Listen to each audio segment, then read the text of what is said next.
Ito, back from the walking kaninang umaga, and I took the opportunity na rin kasi I have an appointment sa doctor for a checkup. So, yun. Lately, parang ang bigat ng aking pakiramdam kasi maraming ang nangyayari.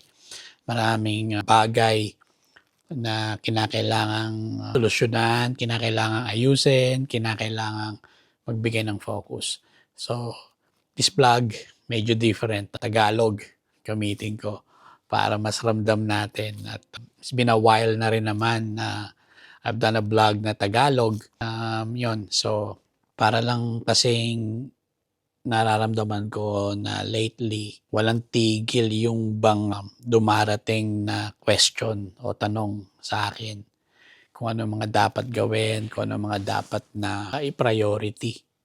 Ano ba Tagalog nun? So anyway, ang akin lang, nakakaraos tayo araw-araw. Kahit papano, kahit maraming dumarating na bagyo o pagsubok, nalalampasan naman natin lahat, di ba?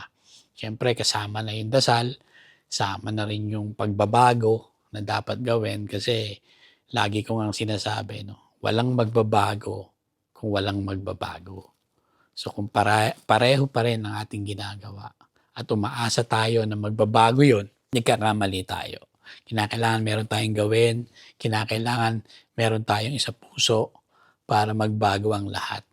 So, ikaw kaibigan, sana sa mga nakaraang araw, hungon nyo na, ang bilis ng panahon. So, time of recording, ano na ba?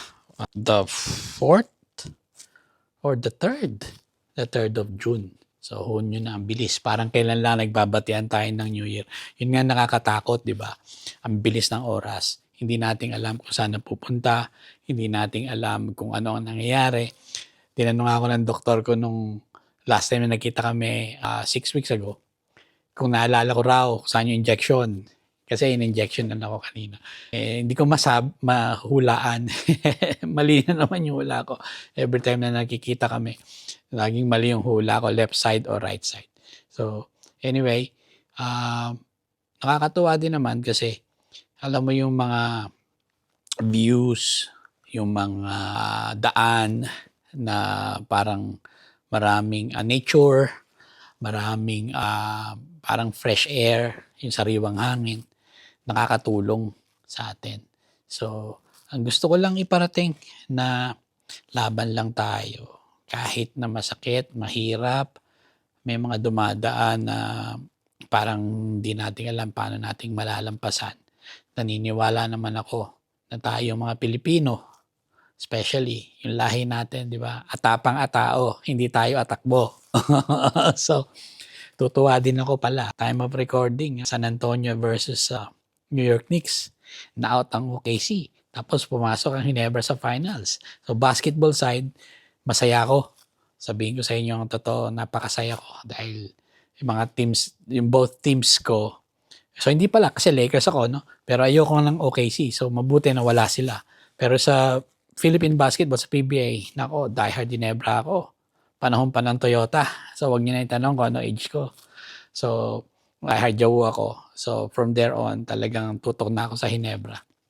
Although, lately, hindi ko na masyadong napapanood ng live or pagpalabas. That's what I meant. Kasi masyadong yung time difference dito sa Sydney. So, kaya minsan yung highlights na lang, pinapanood ko pag nanalo sila or pag first game sila. May chance ako mapanood. So, sana maging maayos ang yung buwan, ang araw, at mga darating pa. Sabay-sabay tayong manalangin, sabay-sabay tayong umasa, at sabay-sabay tayong manalig.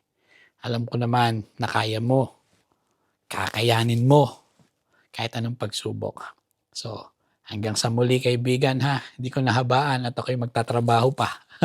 Work from home ngayon. So, ingat, mahalin ang sarili, mahalin ang Diyos, mahalin ang kapwa, at lumaban tayo. Sabi nga ng Ginebra, NSD, never say die.